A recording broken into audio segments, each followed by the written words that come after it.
The ocean was glistening underneath the afternoon sun, the waves gracefully breaking across the watery horizon. Flying high above was a red biplane, the Tornado, with Miles Tails Prower in the pilot's seat. Vector the Crocodile was sitting in the second seat while holding Charmy in his lap, and Sonic and Espio casually stood on the wing of the plane. The group were heading towards a small island with a giant mountain nestled in the center, Gold Thorn Island. There it is, guys! We'll be arriving at Gold Thorn Island in a few minutes! About time. I don't think I can stand another minute in this flying bucket of bolts. Aww, are you afraid of flying, Vector? What are you talking about? I'm not afraid. I'm just feeling a little plane sick. The turbulence is making me feel all woozy. Man, your science buddy sure lives out of the way. It's almost as if he doesn't want to be found. Indeed. I hope he's worth going through all this trouble. Oh, trust me, Dr. Celsius is a genius! His research in crowd technology is unlike anything I've ever seen! And the way he describes it in his research papers is simply captivating! Are you sure we ain't just going to visit him so you can get his autograph? Why would you want a scientist's autograph? Why can't you get one from someone cooler, like a movie star? If his research really is as impressive as you say it is, it would stand to reason it'd attract the attention of quite a few fellow scientists. Including a certain brush-faced fatso who would love to use that kind of tech to make weapons.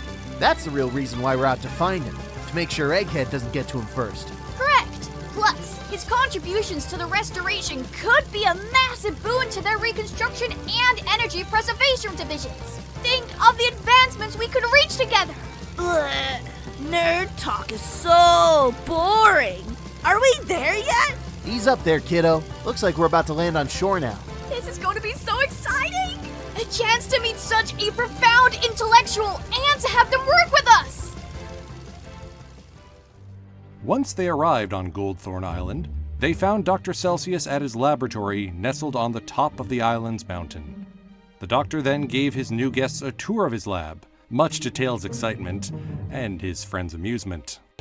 I have to say, I'm quite flattered that anyone would go out of their way to visit me, given how socially detached Gold Thorn Island is from the rest of the world. It was worth it to see all of your creations up close, Doctor! Your research papers don't do your work enough justice! Say, what about the spiffy glove you're wearing there? You never did tell us about that. Ah, this? This is my frost gauntlet. I use it to help supply coolant and temperature control to my inventions, to keep them from overheating, utilizing special crystalline materials found in ice cap as a power source, which are siphoned into these miniature mist sprayers. Boring! Mind your manners, kid. It's not nice to insult the man's pride and joy right in front of him. These inventions are certainly worth being proud of. These could indeed help provide the restoration some much-needed support. The restoration? Yeah, the worldwide organization dedicated to cleaning up the mess Eggman made when he took over the world a few years ago. We came over here to give you an invite to join us.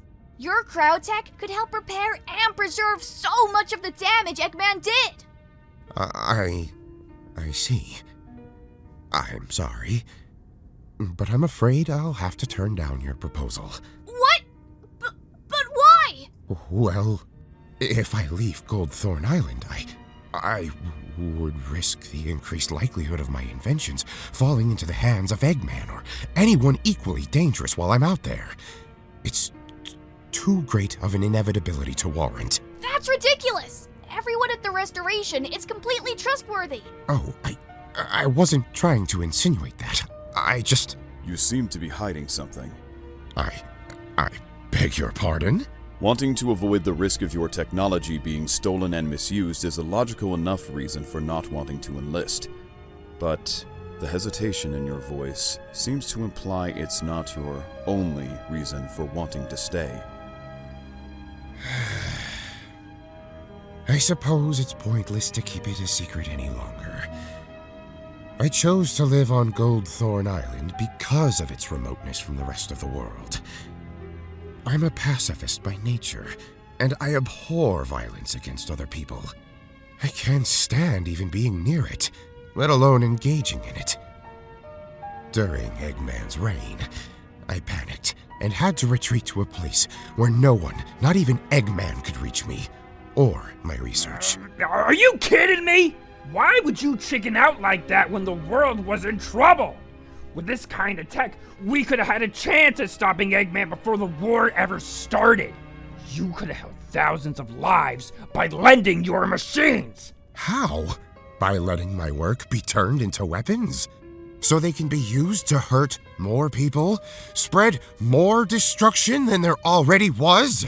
I couldn't compromise my morals or the intentions of my work. That's still better than doing nothing at all! Calm down there, big fella. I agree that he could have been a big help, but if he's really wanting to stay here, there's no point in forcing him to go. But Sonic... Sonic is right. The doctor seems determined to stay here, so it'd be pointless to push further. Right. Sorry for bugging you, Doc. Thank you, gentlemen. And I am sorry to disappoint you. Blech. Come on, guys. Better get heading back to HQ. Man, this is the most boring trip I've ever been on. Sonic and the Chaotix leave the laboratory, with Tails staying behind for a moment to look back at the doctor, before he then catches up with the others. The boys then used a giant elevator that took them from Cell's laboratory to the nearby village that rested at the bottom of the mountain. As they exited the elevator, Tails slunk into a mild, visible depression. I don't get it. I thought he'd be thrilled to work with the Restoration.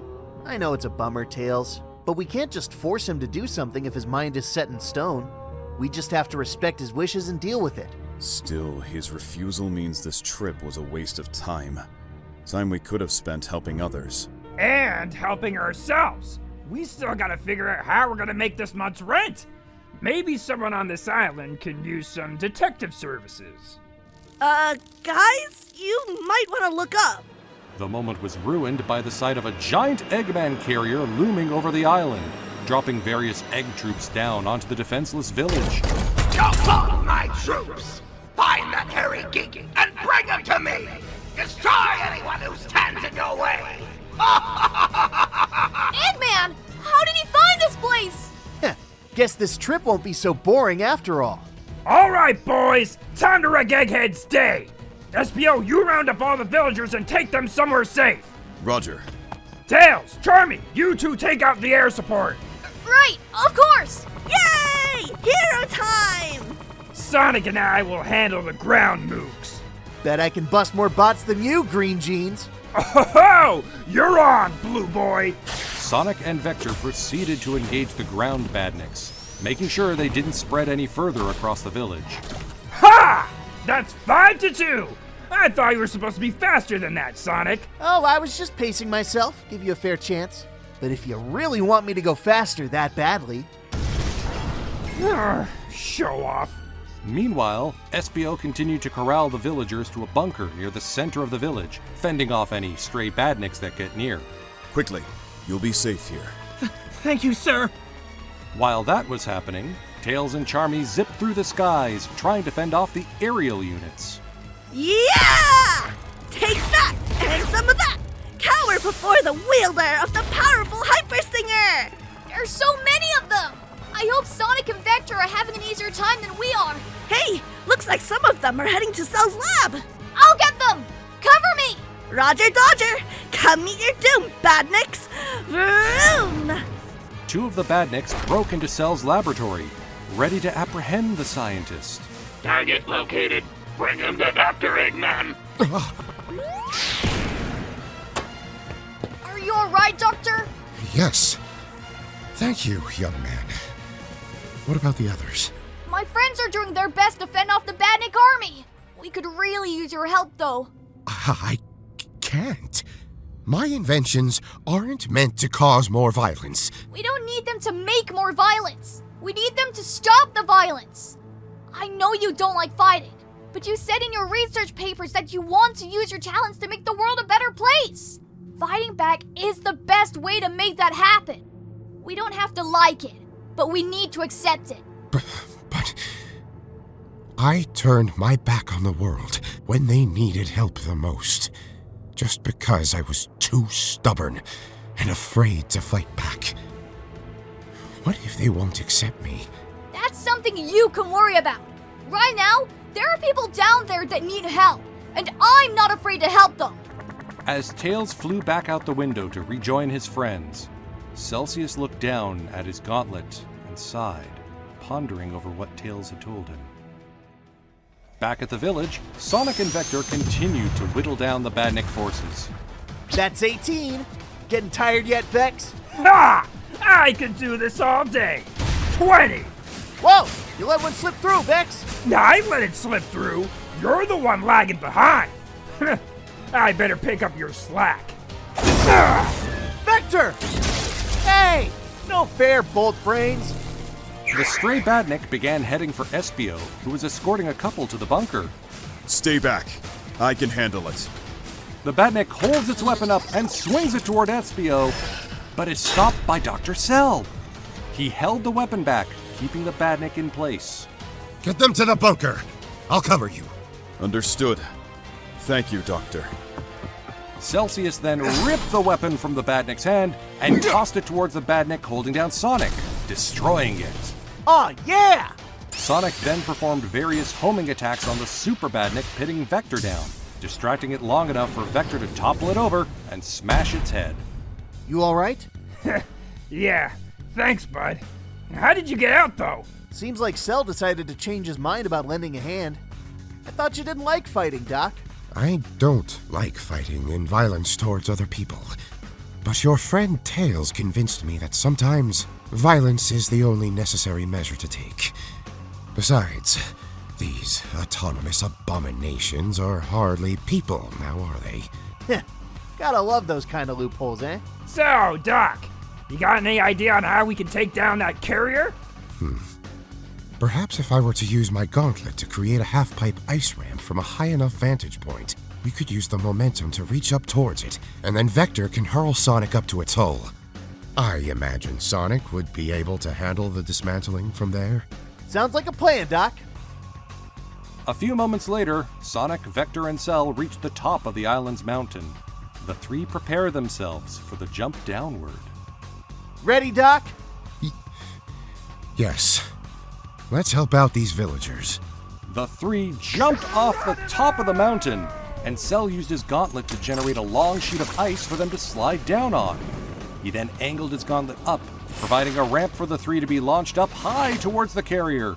Vector then grabbed Sonic and hurled him to the carrier as he spin-dashed through the hull. Direct hit! As Vector and Cell fell down to the village below, Tails and Charmy swooped in to catch them. The two flyers gently land them on the ground. Dr. Celsius, you came back! Indeed I did. And I wouldn't have found the courage to do so without your help.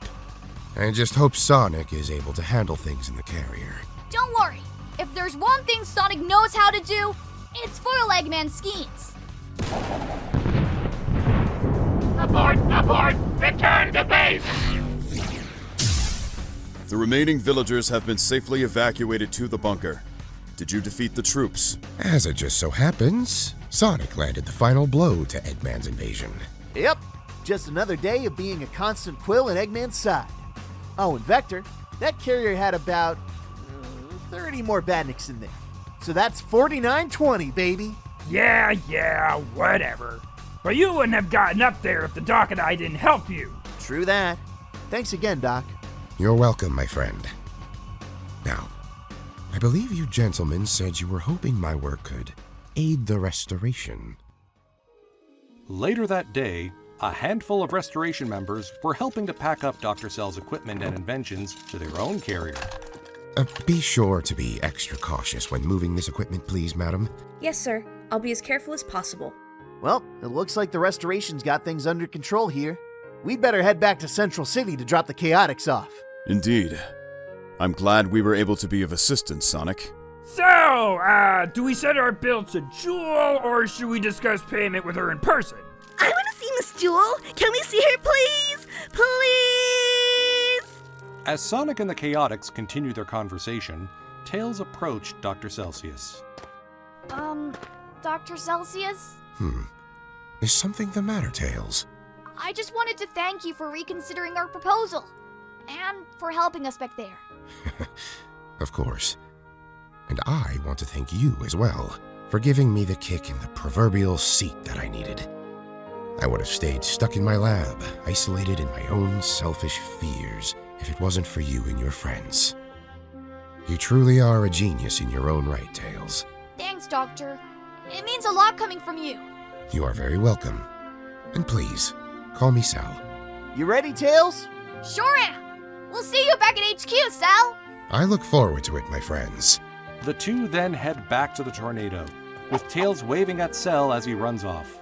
The jolly scientist waved back at him and proceeded to help the restoration members with packing the rest of his belongings.